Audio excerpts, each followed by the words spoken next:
Oh shit, my fault. Welcome back, everybody, to another beautiful episode of the Meathead Manual. I am Adam, one of your hosts, the meatiest meatball in this motherfucking world. With me, as always, is my compadre. You know what? I fucked that up so bad. With me is my fucking friend, Andrew Harris. Say what's up, Andrew. What's up, guys? How is everyone doing? How are we doing today? Could be better. How are we feeling? Got the head congestion shit that's going around. Yeah. Like, fuck, are you kidding me? Yeah, I was just getting over feeling not great. And I was like, all right, I feel fine. Saturday, I felt great. We deadlifted on Saturday. Yeah. For the chew strength. Chew strength thing, yeah. I pulled 688 for 5. Jeez. Not bad. Yeah, it was great. Felt great. Went to bed last night, woke up, and was just, my nose, like all of it. And I looked and was like, oh, fuck, I forgot to wash my fucking CPAP. Oh. And it's like, the moment you don't do it, it's over. You'll start getting sick almost immediately. Yeah. Well, so there's a couple things there. So it's not just that, but also lifting, while overall gives you an immune boost, after a hard lift, your immune system will actually be a little lessened. Wow. Okay, I didn't know that. Yeah. So it's like for a short time after. Mm-hmm. So if you're kind of like afterwards, you're kind of in that like vulnerable state. So if you interact with somebody who has something, you're kind of like more susceptible. That makes sense. Because you're just tired, you're wiped out, and you're like, well, because your body is having to send a lot of energy elsewhere or send a lot of resources elsewhere. Because it's like, all right, we just did all this, so we gotta, recover. Yeah. Like those muscles are repaired. So it's taken away from other systems. right. Okay. That makes sense. That makes total sense. And then, I know on my end, mine was because of the sleep. Yeah. I always know it happens every time. If I don't continue to get good sleep, if I have like a few days straight of bad sleep, I know I'm gonna be fighting off something. Yeah. Right. I've noticed that whenever I don't get sleep, the first thing I notice is I may not get sick, but cognitively I get stupid. Yeah. I feel stupid.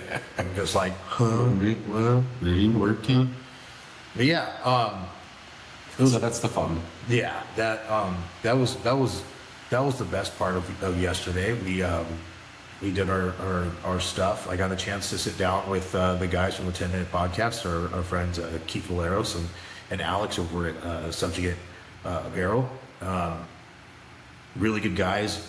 And coming soon, they will be on our pod. They will be on too, to be able to give us a minute of their time and be able to talk to us until we can talk to them and all that stuff. Absolutely. But outside of that, the event was really, really cool. It was really, really fun. We got a chance to see some big lifts happen and stuff like that. Xavier's really doing some really good stuff with Chew Strength. Yeah. Shout out Chew Strength, Xavier. Outside of that, how was your Saturday? It was all right. Didn't do much. I was supposed to work out. I was just like, I was not feeling it. We're at it, yeah. I was like, all right, I took a nap in the middle of the day. I was just like, ugh. A dead day nap feels so good sometimes, though. Yeah, it was needed. But I still I was like, I feel gross. Yeah. Well, today, our subject for today that we're going to be talking about is how little things can change a lift, or the mechanics of a lift.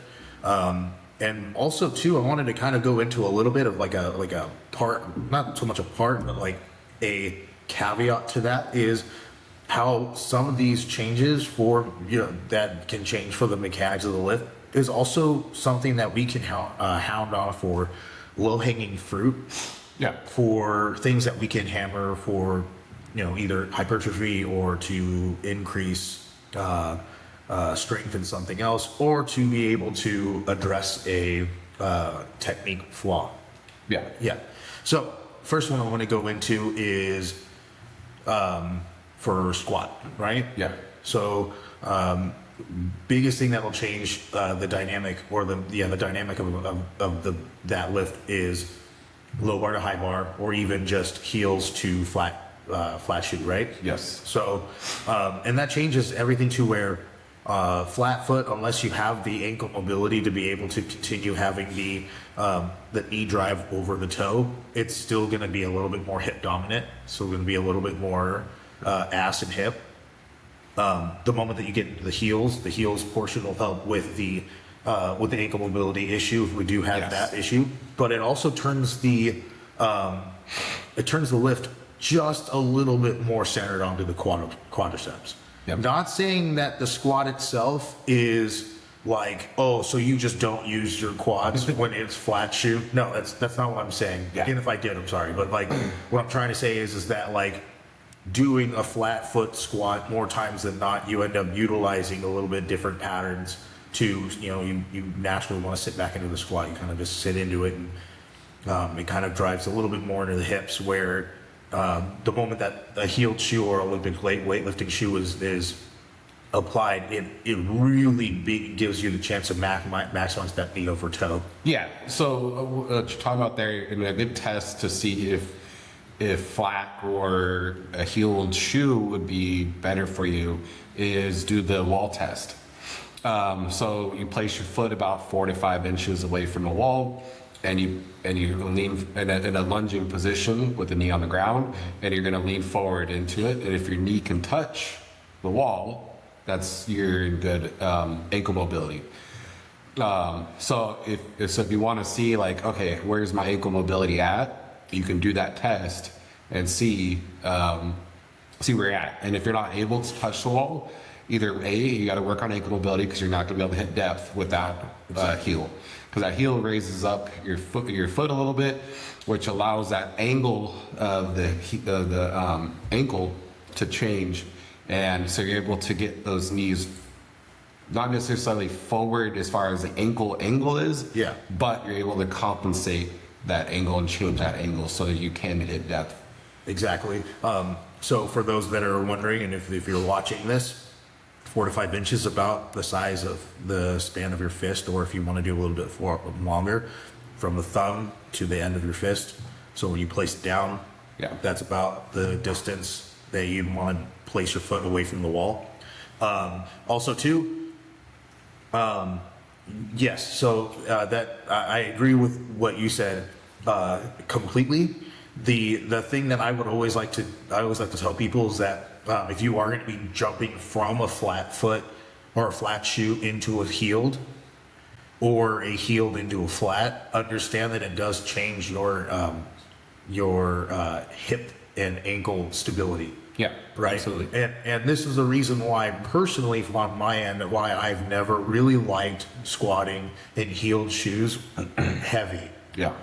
Is because the moment I'm in a heeled shoe, I lose connection to the ground. I was going to say, it changes your ability to ground. Yeah, exactly. Big time. Because like in the heel, it's hard to really dig those toes in and really spread out that foot and be able to get that that feeling you get when either you're flat footed or even barefoot. Yeah. And I've noticed that, like, if I don't have my heel on the ground, or if I don't feel my full foot connected to the ground, I have a really hard time rooting. Then after that, it gets really hard for me to be able to utilize my own hip musculature. Mm-hmm. Every single time I utilize a heeled shoe, I always end up either my knees will hurt or strangely enough, my adductors will actually like. I've strained my left adductor a couple times just from using heeled shoes. Now, I'm not saying that's what's going to happen to you. Yeah. I think it's just my own body mechanics and me failing to be able to actually like properly stabilize my own body. But I've always been a flat shoe squatter. That's how I've always been. I squatted my first 700 pounds with flat shoe, and however, I'll go with that, saying that I love using heeled shoes for things like leg press, Okay. for things like hack squat. Interesting. And for like lighter, more like high bar, lighter style squats, mainly because again, it gives me the chance to be able to really sit into my quads, right? Yeah. Well, yeah, I do notice on the hack squat a lot of times anyways, when you're pushing up, your heel ended up coming up off the Yeah. platform anyways. So it's like you're already set up in that position. Exactly. That field shoe for the hack. Yeah. It's just really good for quad development. Yeah. But with that being said, so like, and then also too, low bar, high bar. Yeah. I mean, like, Well, because high bar, you got to be a lot more upright. So it requires you to be in a lot different position than you are for your normal squat. exactly. But also too, taking into consideration shoulder mobility. Like if you don't have really great shoulder mobility, low bar positioning is gonna absolutely suck for you. It just will. Yeah. You're gonna be super wide out, and you won't be like. You still can, but it'll be really hard for you to be able to really get that Yeah. like in and down position that you really want. So there's a lot more shoulder mobility work when it comes to low bar squatting. But again, once you get into a high bar position, your upper back better be strong. Yeah. Because if you're prone to getting pushed forward in the squat, Oh, high bar is going to. oh, it's gonna screw you. It's Yeah. gonna absolutely screw you. Yeah, it's all right. It is good to train it every once in a while, because yeah, it is challenging. Yes. It really challenge you, or even doing an overhead squat, Oh my gosh. doing something like that. Dude, if you have the that is so hard, so hard. My buddy who used to do a lot of Olympic weightlifting while I was like, we used to when we were stationed down in Virginia. He was in Intel school with me. He did holy lifting, Yeah. and I really loved strongman. Okay. And there was only one gym out in Virginia that had all that stuff, and that was Brute Strength Gym out. And I don't know if it still exists or not, but shout out Brute Strength.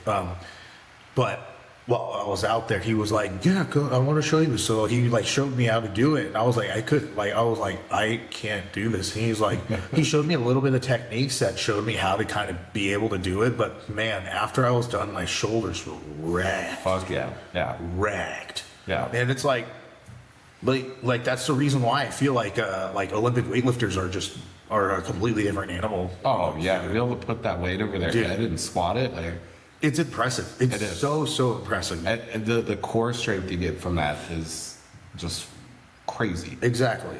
Now, mind you, a lot of people more than likely are like looking at us and being like, okay, so like, what's the point of the changing of mechanics? Well, the point of changing mechanics when it comes to the powerlifting or even competing is understanding that just by changing one small thing, you are in training, changing one small thing, you're going to be able to hit certain weaknesses in a sense. For me, high bar as well as heeled shoe lifting actually helped me stay in my quads better when I'm squatting. Yep. Because the knee travel forward helped me develop my quads way more. Yeah. And that pushed my squat from 705 to 738, Yeah. right?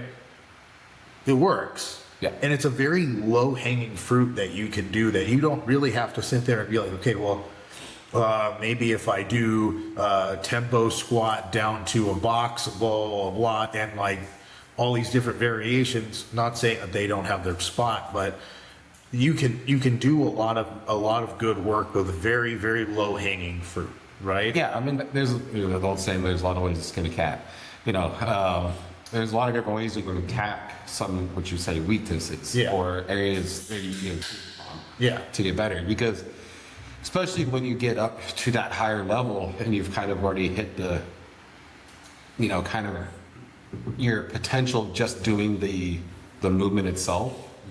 You got to kind of start figuring out, okay, where areas do I need to get better at that'll help me improve and be able to lift more down the road. Exactly. So moving right along, And this also too goes to the people that are just like, if you get done with the meet and you're like, I'm gonna try this, which is good. After Yeah. you get done with the meet and you're like, I want to try squatting in heels now, or I want to actually switch my squat position from a low bar to a high bar position. Yeah. Going straight into an off season that way is actually a beautiful time to actually try it. But it's Yeah. also too, the reason also why I bring that up is because you need to understand and take into consideration that because you're changing the mechanics of that lift, or you're changing the dynamic of that lift, I guess you can say, is you also have to take into consideration that you're going to have to pull back and really understand that the weight's not going to feel the same way. It's like, I don't understand, how am I getting weaker? I was able to squat, I don't know, 500 pounds just 2 weeks ago in competition, but now I can't even squat like 315 without it feeling like shit. When I put my heels on, I should probably just stop doing this then. No, it's one of those things where you kind of have to be like, if you give it time, one way or another, your body will actually get used to it. I think someone once said that if you ever wanted to try something new, you should at least give it anywhere between 4 to 6 walks. Yeah. Yeah, I could see that. I could see where that would, Yeah. you'd need that time to be able to really feel Exactly. the difference and kind of get used to it. Because even though it's the same movement, there are little muscles that change Yeah. that you don't realize in those movements, and those little muscles may need a little time to adjust and get caught up to that strength level that you need for that movement. Exactly. So yeah. Now, the reason why I also bring that up is because you did that, and it was beautiful timing. You were a flat shoe swatter for a while. Yeah. And then, once we got into an off season, you then changed into heels, and you were like, "This is better. I love this way." Yeah. And your numbers went up, and you were super stunned. You know, and that's in all honesty is why I'm like, okay, cool. Like, that's because I'm a good coach, and that's the got better. Yes, Adam is the greatest. I fucking did that. No, I'm just kidding. But he is a tried and true example of being able to understand. Okay, let's not change anything yet until after a meet or after we get done doing something super heavy, and then we change and do something. Yeah. So moving on into a little bit of benefits. This is something I've noticed a lot lately, and this is something I've been noticing a lot with like USAPL lifters, Powerlifting America lifters, and that is the introduction of a bulldog grip. Okay. Have you heard of the bulldog grip? Are you talking about where like you're kind of? Yeah, so it's like a way more so it's like when I bench, let me get in front of the camera. When I bench, hands are here. I pull the shoulder blades out of my back pockets, or raise the chest up, and my elbows, I try to keep them at a full, like locked into the 4 and 8 position. Yeah. But with a bulldog grip, it's purely shoulder blade retraction, a lot of internal rotation, and you're holding it like this. Oh, okay. And it's, and you get the shoulder blades down in, but it's a lot of here, right? Interesting. Yeah, and it's I see a lot of USAPL lifters doing that. I think one of the things that they've talked about is that like the added internal rotation and being able to like really like sit the bar in that position Yeah. allows for a better bar travel and being able to actually like, you know, push the weight a little bit more efficiently. That's the words I was looking for. But it definitely changes the dynamic of the lift as well, because now, I mean, if you see how absolutely flared and how like 90 degree the barbell moves pretty much, to me, that's like heavy pec. Yeah. That's a lot of pec. Yeah. Right? And like, nothing wrong with that. Understand that your pecs are a huge player in the bench press. That's why you lift the bench presses, to get big tits, right? Yeah. Yeah. Right? It's the primary mover of it. Yeah. But yeah, it's interesting. I wonder if, because with something like that, I wonder, because the flaring, I feel like tends to lead to more injuries. Yeah, Of the pec. So I wonder if that change has led to a few more injuries or not. be interesting to see long term. Yeah, It does. yeah. I haven't seen. I don't really know of any. Mind you, if anyone has any. What's not Donald Trump hands? I'm sorry. If anyone, and I tell you, I like a bulldog grip. I never said else. I did. Isn't this the greatest dick ever? Great. But no, but in seriousness, I have yet to see someone who does a bulldog grip that's over a 500-pound veteran. Okay. I've always, what I have seen a lot of though, which is something that is really freaking cool, is the reverse grip. Yeah. Reverse grip benching. I've seen Keith do that a lot more. He does it. His client Danny does it. Yeah. Seth Albersworth has shown a lot of stuff. People doing it. The first person I ever saw do it, well, gotta give shout out, is Chad Ikes. Okay. He used to post that a lot when he was still posting his training videos and his training stuff on Instagram. And yeah, reverse grip, something that a lot of people kind of like think of as very weird, but it changes the dynamic a little bit because now instead of your hands being pronated, right? And now that gives way to being able to flare as your hands are here or in a reverse grip. Now we're able to get our elbows a little bit more in a better position to push. Yeah. Right? I feel like it's going to work the triceps a lot more. So you go straight from the triceps a lot. Yeah, and it also too, it's like that's like the biggest low hanging fruit that you can get for like changing your or keeping your ability to hold position. Yeah, which is something that I really love seeing. Is that like I personally I've never run reverse grip. I've seen it. I've tried it. It feels weird.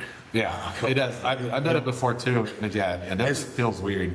Especially where they put it, because they put it, if like for people, they put it like right between here, right? Yeah. Or sometimes right between here, and that's where they're pushing from. Yeah. And it's like, dude, it's really weird, but man, it is a grade A technique way to maintain position, get really good tricep activation. It's a really good technique. Yeah. But like, again, changes the dynamic of things. You actually might be able to, well, because of the holding and the position of the hands, you may not be able to press as much as you. Oh yeah, you're definitely gonna have to dial back a lot, but yeah, like maybe 50% and play around. Very much so. And then, I mean, like we could look at like different positionings of like different techniques for the bench press. You have the Spoto press, you have the Larson press, you have the block press, all these different types of things that change the dynamics of and have their specific place for technique work, right? My personal favorite, I love Larson press. Yeah, you do. I love Larson press. Yeah. And for those that are wondering what Larson press is, it is you are on your back, you get nice and set up, nice and tight, and as you get tight, your legs come off the ground nice and straight in front of you, and then you press from there. Yep. A lot of people don't know where that comes from. It comes from, I keep forgetting his first name. Well, obviously his last name's Larson. Last name was Larson. And yeah, it was because he didn't have access to his own, he didn't have very good access to his own legs. Okay. So that's the reason why Larson press. But he was an amazing bench presser. Amazing bench presser. Fact check me on that though. I'm gonna laugh if like I got it completely wrong, and then everyone can go ahead and crucify me. Enough now. Yes. Right.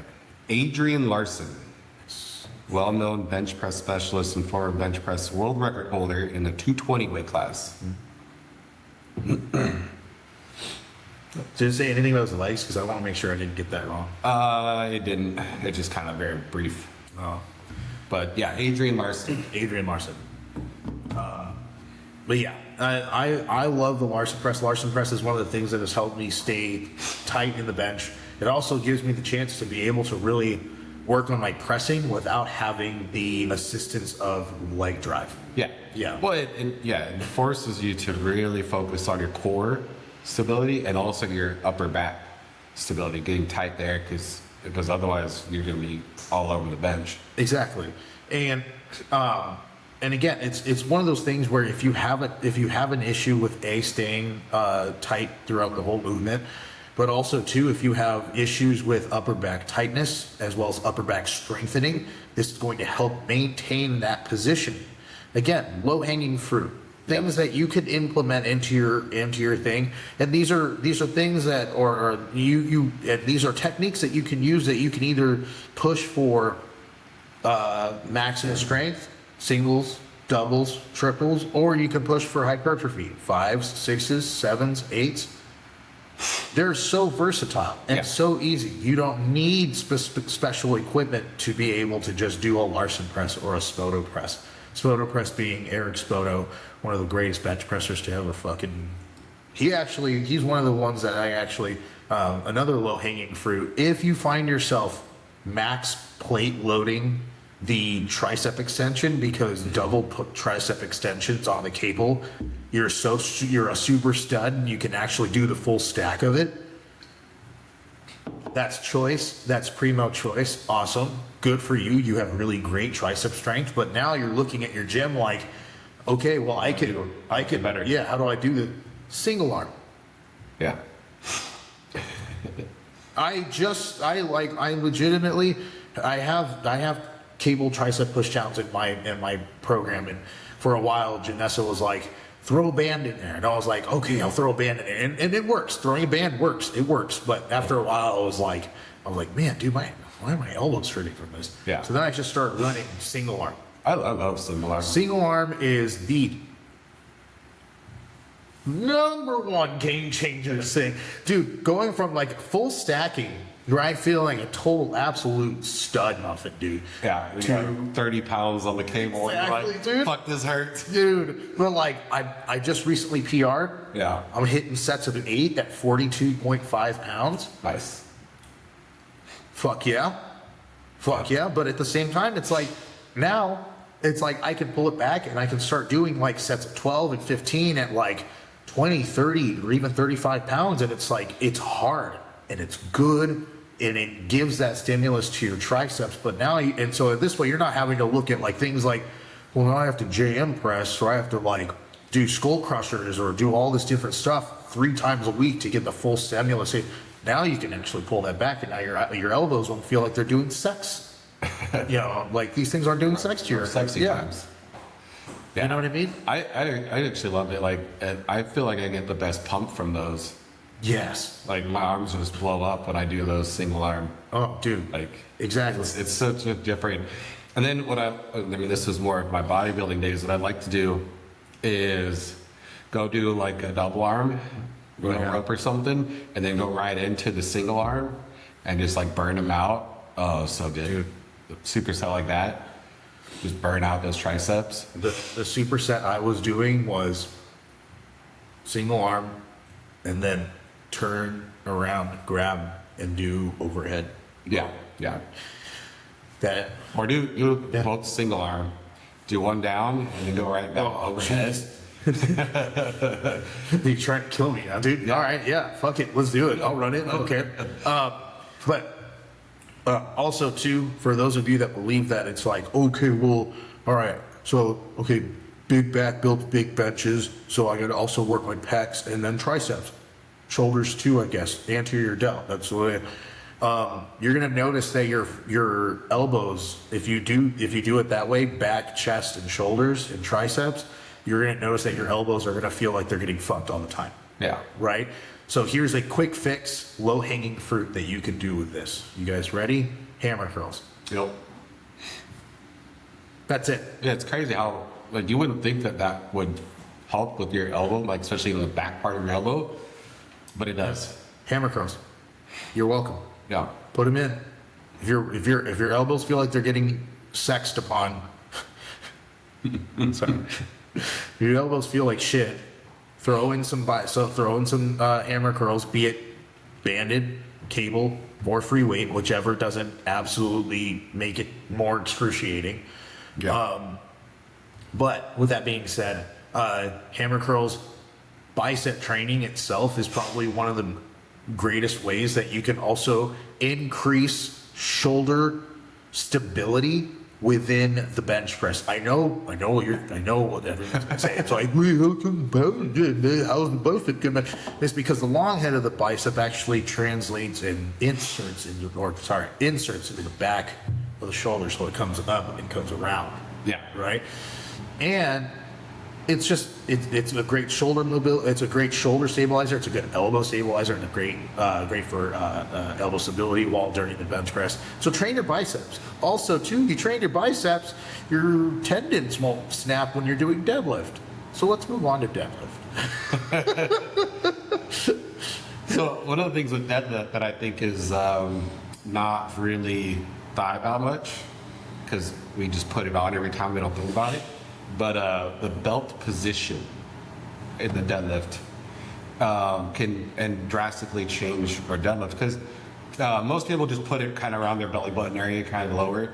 But that can actually get in the way of you getting down into your deadlift. Yeah. So you'll see some guys will put it up here, almost on the upper part of their stomach. Yeah.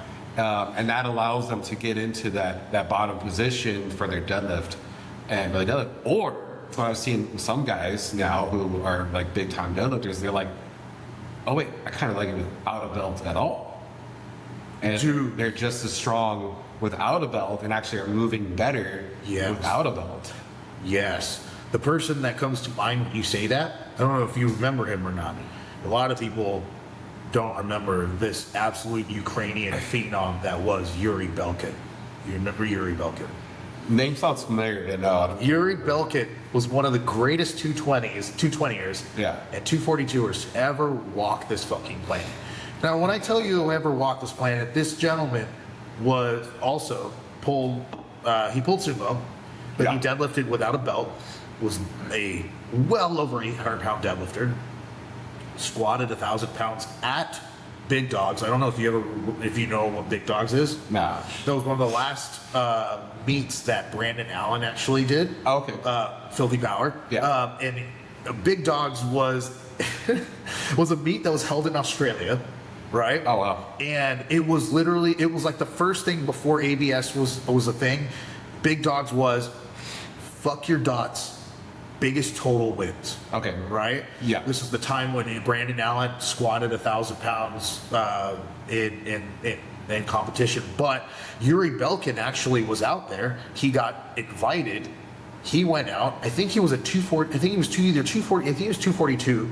But he went out there and he squatted a fucking grand. Yeah. Fucking put that shit on his back. Squatted. The Ukrainian soldier himself, dude. Absolutely. I got a chance to meet him. Did you? He came to CTC to do the Kern. And I was working yeah. Powerlifting back in the day, the Kern US Open. But I was working the front desk at the time. Yeah. And he showed up and it was him and his friend. And I looked at him, I was like, oh, you're Yuri Belkin. And he goes, yeah. And I'm like, I am a huge fan of yours. I just want to let you know that I'm so excited to see you lift, and I'm a huge fan of yours. And he like looks at me, then looks at his friend, and his friend goes, "Oh, and starts telling him, and then he goes, "Thank you," and then leaves. Now, the best part is I thought I was like, "Oh, okay, so he just doesn't understand English." So we were at the Kern, we're moving things around, and he was actually helping us move equipment and stuff like that. That's cool. And I looked at him and I was like, "Hey man, good luck tomorrow, or good luck tomorrow. Yeah, I'm excited to see you lift." And he goes, "Yes, Wednesday." And I went, "Yeah, no, he didn't understand a word I fucking just said. All right." That's all he said. "Yes, Wednesday," and then just left. That was what he said. And so after that, I got to see him lift. He was, God, dude. Yeah. Old school powerlifting. It's different. Dude. It's so different. Like, some of you don't even remember who Kaylor Woolham is. Do you remember who Kaylor Woolham is? Oh my God, dude. Kaylor Woolham, he was the 220er that set so many world records. He also didn't pull the belt. Yeah. Right? Getting back to the actual point of what you were talking about. But he didn't pull the belt either. He was a 220er. The dude was tall and lanky. couldn't squat for shit, but man, He could pull. He could pull, dude. Yeah. He could really pull. But yes, I agree. Going back to the actual original point you were trying to make is without a belt, a lot of people are able to get that free space. If you're able to actually like really pack down the rib cage position and get that nice hunker down position. Yeah. Big person that used to talk about this was Konstantin Konstantinovs, huge Russian lifter. Yeah. Coined the phrase, "This is my fucking belt." Like, a bear of a human. Yeah. One of the best deadlifters to ever fucking walk this planet. He passed away, sadly, rest in peace. He was stabbed. Oh, wow. He was stabbed Oh.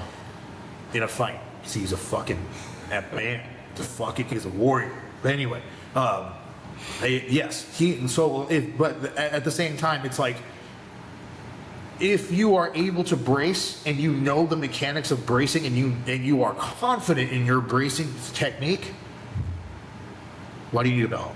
Yeah. Why do you need a belt? It's definitely a tool that you can use to really like brace against, but it's much like King Leonidas said when he took his helmet off, right? He took his helmet off because he couldn't see, right? Yeah. We'll see that. Couldn't see right, so he took his helmet off. Same thing with people who don't lift with lifting belts. It gets in the way. Yeah. Yeah. It's something I think people think about because they're just so used to lifting with the belt. It's like, it's kind of that safety in their head of like, okay, I have a belt on, I'm going to be able to be safer, you know, so you get used to it. You don't think about how it could potentially get in the way of you getting into the correct position. Yeah, exactly. And with what you just said also too, just because you wear a belt does not mean that you're completely safe. Of course. Yeah. I was wearing a belt and I was trying to deadlift 782 and I absolutely wrecked my shit. Yeah. Yeah. So, but with that being said, yes, also too, going back to what you were just saying previously, belt position.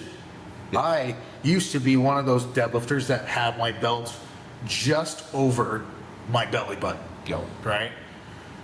Started watching and started learning a lot more about my bracing techniques and how to really brace. And this is something that I really pulled into this ABS meet that I learned from Australian strength coach, right? I pulled my belt in, right? So my belt now sits Kind of like the top of the belly button. Yeah, just The bottom part of the belt is at that top part of the belly button. exactly. And that gives me and I wear it just a little looser.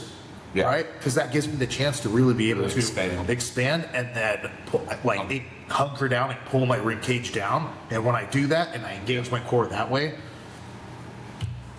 Feel a lot better. weight's coming off. Dude. Weight's coming off the floor. Yeah. And I'm like, dude, way more secure that way. And again, just like you were saying, or again, with that being said, low hanging fruit. Yeah. Right? Here's a low-hanging fruit for you guys. And this was something I was talking to Keith Valeros about yesterday. I'm name dropping. I'm sorry. I know people, okay? I've been in the game a little bit, okay? Let me tell you something. I've been in the game a little bit, all right? Right, notice whenever I talk like that, my blood pressure shoots up, so I'm like, man, you're going to start noticing that my face is going to start turning red. That's how I know people, okay? He just turned bright. He had a stroke. Pass out.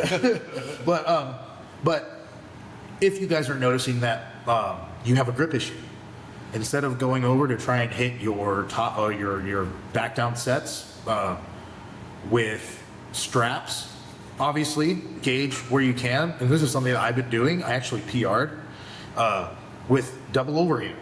Yeah. I've been pulling double overhand on my like very light back downs, my sets of 5. Double overhand. I just PR'd and pulled for a set of 5, 485. Nice. Which was awesome. My goal is to double overhand 600 pounds. That'd be solid. If I could do that, Yeah, I that's how I when I'm warming up, I always go as heavy as I can, double overhand, and like it just the grip strength you get from that. Like I have no problem with my grip whenever I go deadlift my heaviest deadlift. Never had a problem with grip. Like that's never been the thing that's gone. on me. Best I've done with double overhand was 545. Damn. So that was a few years ago. It's been a minute since. Damn, dude, that's really fucking impressive. Yeah. That's really fun. You know, the first time I ever saw someone double overhand over 500 pounds was this guy I used to train next to at CETC. His name is DeAndre. DeAndre, if you're listening, you're probably not because you're busy and you have a life, but You don't like us? but his name was DeAndre, and this man could not be more of a bigger and blacker man I've ever seen. Dude, this dude was the biggest, blackest man I've ever fucking seen, dude. Like, he is awesome. He also like taught me the love of fucking tequila, which is so strange. But anyway, but he was massive. This man, hands the size of fucking bear paws, dude. But he would like, you know, he was just like we were pulling together, and he was like, oh, sick, okay. So we're going, and I'm like, all right. So I started switching to my over under, run my mixed grip, and like I go 500 pounds, take my belt off, you know, like do the snap, fucking super cool. And he was like on his phone. Oh, you're done. He walks over, no belt, goes, just double overhands, grabs it, just picks it up, puts it down, does it like 3 times, 4 times, puts it down, and goes, all right. Well, I need 600 pounds. So I'm like sitting there like, what the fuck, dude? At least struggle. Yeah, Struggle. Help me out here. Don't make me look like that much of a bitch. He did. Yeah. He absolutely did. That's okay. That's okay. Yeah, the only person I've seen do 600 double overhand was Martins Lisi's recently did it. The strongman. Yeah. Yeah, because he's been working on it. Double overhand, no straps. But I mean, I've met him a few times, and he's got some fucking big old mitts on him. So it's like, all right, yeah, you should be able to do that. Come on. Dude, speaking of which, I met him at the LA Fit Expo. Yeah. Yeah, we just like, it was me and Max, and we were walking by, and we just ran into him. And I still got the picture of it, and I was just remember sitting there. I was like, why do I have to look up at you? I have to look up at everyone, but you, damn it, man, fuck. Yeah, just fucking massive human being. Very, very. I mean, he's the world's strongest man. I think after that, though, like, is he still doing it? I think he's working to come back and compete again. I know he had some injury issues. Yeah. But I think he's working to come back. Oh, speaking of which, we'll give you another low-hanging fruit. If you have the ability to, another thing that will help with your grip, or just in general, just overall strength in general, is strongman implements. Strongman exercises are definitely one of those things that just will fucking just make you absolutely stronger. Yeah. Here's number one. You have a grip issue, take some weight and go for a walk with it. Yeah. That's going to blow your grip up almost immediately.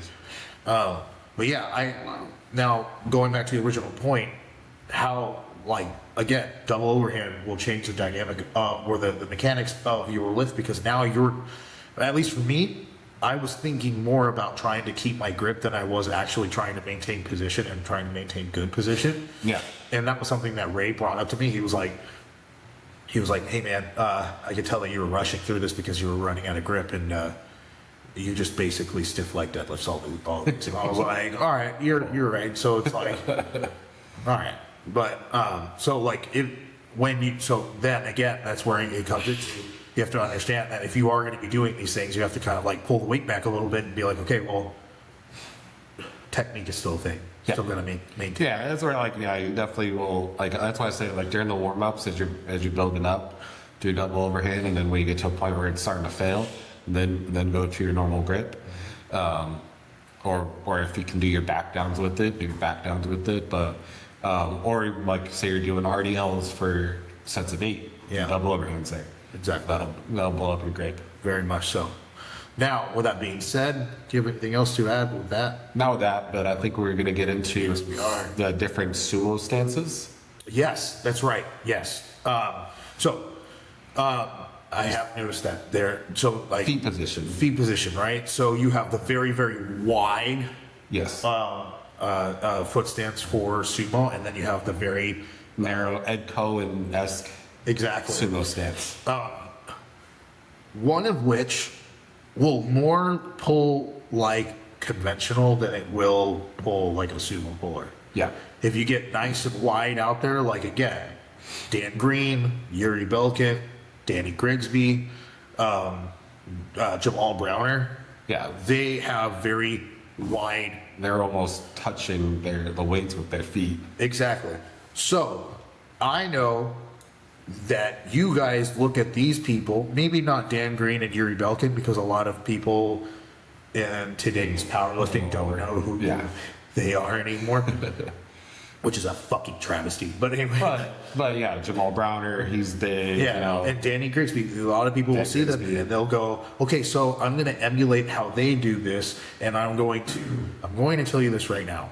One, as much as we all would love to be, we are not Danny Grigsby and we are not Jamal Browner. Yeah. So understand that your hip morphology and your hip mobility is going to be a big play into your foot position for sumo. And how does that change? So with a wider stance, your feet are going to have to point out a lot more to be able to allow the ball of your femur to be able to get in that correct position and be able to get your hips under. Exactly, and that exposes your adductor a lot. Big time. If you don't have the hip mobility, your adductor is going to be, it's going to get fucked with. Beat up. Yeah, it's going to get beat up pretty bad. And then also too, if you don't have that hip mobility to be able to maintain that position, the moment you start to pull, it's just literally going to come right back out, and then you're just going to have to pull it into a weird type of conventional wide stance convention. Yeah, well, because if you look at you can look at the way you stand, when you're standing. If you're, because some people are more externally rotated naturally, some more normal, and then you have internal rotation. If you're internal rotated, you're never going to be able to do a wide stance sumo. Yeah. Like if you stand and your toes point in a little bit, you're naturally internally rotated. You're never going to be able to get in that position because your hips are going to yell at you. Yeah. Like they're going to scream at you like, "What the fuck were you trying to do to me?" Yeah. Now, mind you, also too, I mean, you can always work into it, right? Yeah. You can always work into it. Of course, but there are just your anatomy can change that because like if your toes are pointing more, your knees are more internally rotated. That's just not going to be a position that's going to work for you. Yeah. Yeah, I grew up pigeon toed. Yeah. So, like, makes sense. But with that being said, this goes into the other one, the more of a close stance. The Ed Cohen. The Ed Cohen want to build the house with your legs, right? So if your legs are here, you want to build that area right here. So here are your knees into the hips, right? And you'll keep the hips high. You'll try and get your hips as close as you possibly can, just like a sumo pull, but your hips are not going to be as close as much like the very wide sumo pullers. Yeah. So in a sense, it kind of turns into a little bit of like in a sense, it kind of turns into a little bit of both conventional and sumo. Yeah, because your feet are going to generally be pointed more straight forward in it, and you're going to have to externally rotate your knees out to be able to get into that position. Yeah. And so, again, this changes the dynamic, or this changes the mechanics of the lift, right? Because now instead of you pulling in a conventional stance, right, or in your feet together and you're pulling, which is a little bit more, it plays a little bit more into the posterior chain, but also to your quads are more involved as well. But now, the more wide you get, the more your adductors just get a little bit more exposed, as well as now your hip morphology or your hip mobility turns into a little bit of like a call into question. Yeah.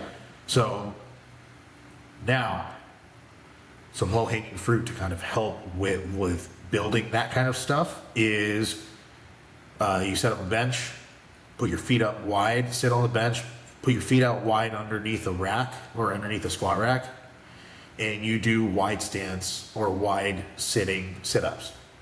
Okay. Strangely enough, if you do weighted sit-ups in a wide stance, it's going to help with your hip flexors, but also too, it's going to help expose your adductors in a little bit more kinder way into being able to handle like a wider stance, either a wider stance squat or a wider stance sumo pull, right? That's something that Seth Allsworth talks about a lot, and that's something you can take with you. It's really good for hip flexor, core work, but also to a little bit of adductor as well. So, but yeah, with that being said, that's pretty much all I got for that. Yeah, so if you're interested in trying any of this stuff out, highly recommend getting somebody who knows what they're looking for in each of those movements and understands it, and I'm watching you do it. Don't like, if you're gonna do it, don't just do it on your own and kind of like, just because like there's a lot that goes into it that you don't realize. Yeah.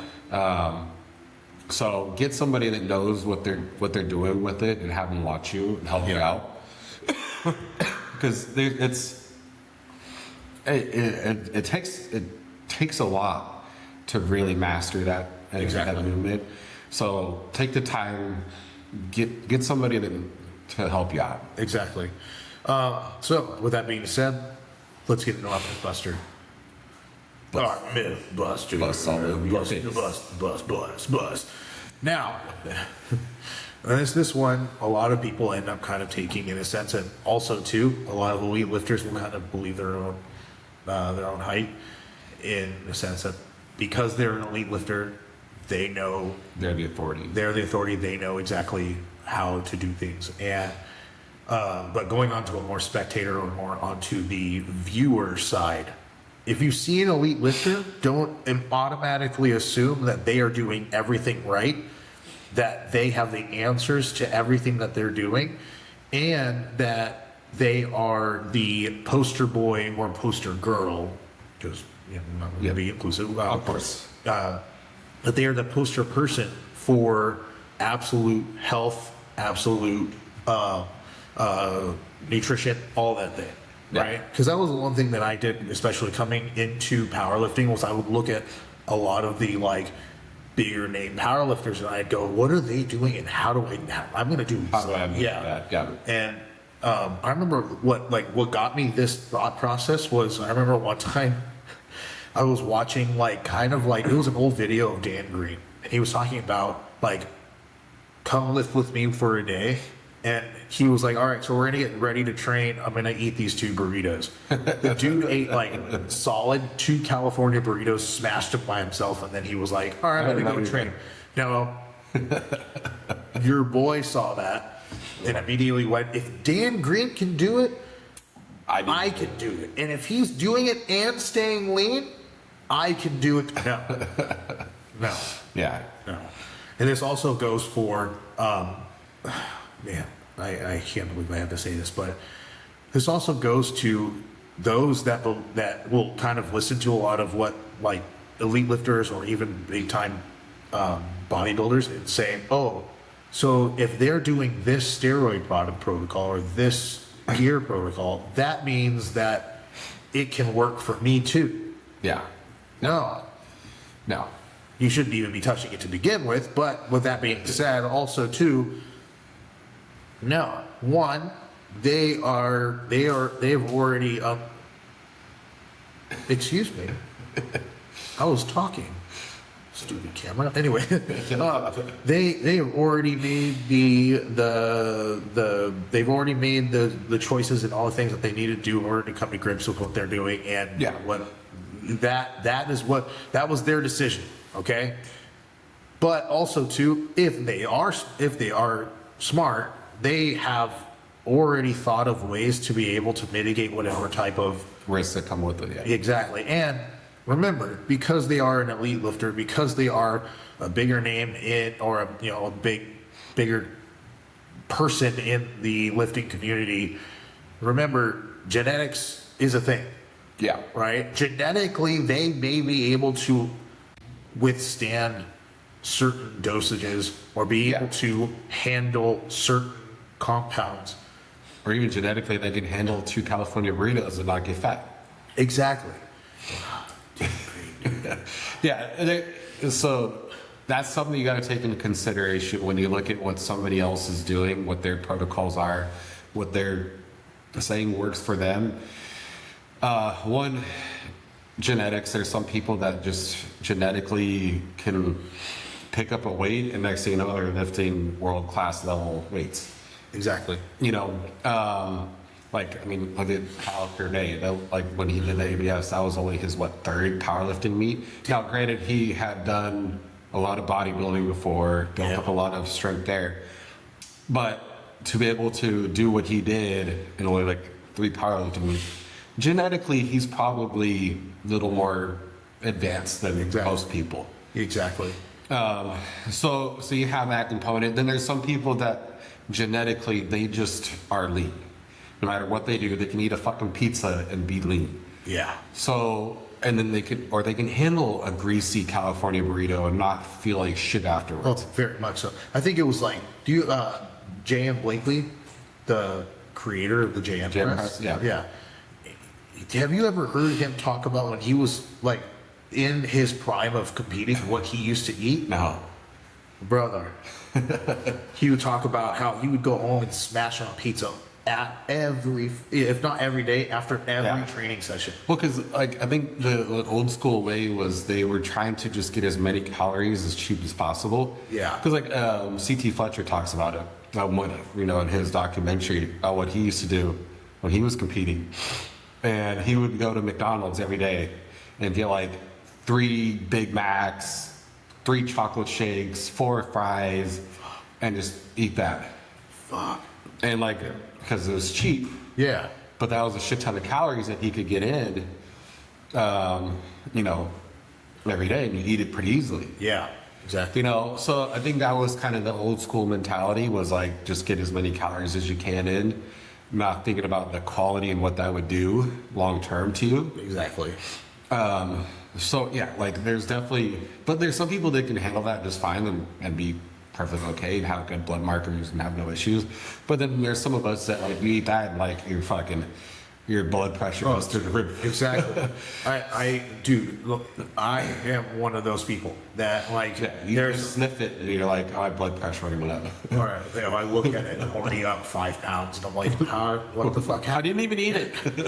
But so understand that you can always take what some big elite lifters are saying and take it as a grain of salt and understand that, remember that this is stuff that works for them.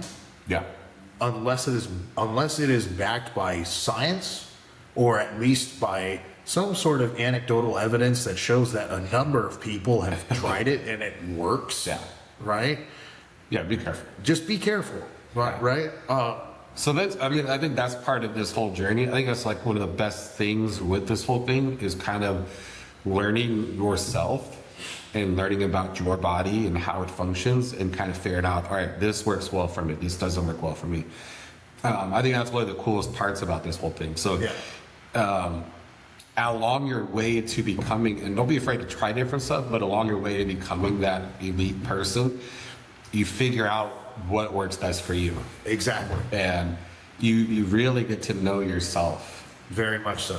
I think the best thing that I have learned over my time of competing, and not just competing but coaching as well, is I have learned what works for me in a sense of stress management, but also too, I know how my body is and how I recover. I know that if I were to eat a California burrito, I better not be lifting. I'd be ready to take a nap. I better not be lifting for the next hour or two, because I will be so tired. However, at the same time, what I will say is that, and this is something I always tell people, is fruit. Yeah. That was something I learned myself and was like, oh shit, if I smash on a bunch of mango and have myself a nice, good electrolyte drink. You should fruit. Yes, no, I agree. I haven't done it for a while, but yeah, I used to like just eating an apple on my way to the gym. Or like honey. I see people Honey, like, yeah. like, Oh yeah, I keep a thing of honey in my you bag. keep the thing on you? Keep the thing on me. Keep your thing on it.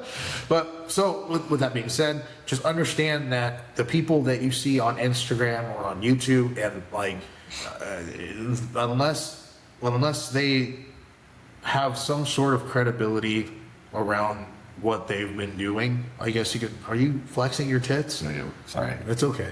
That's all right.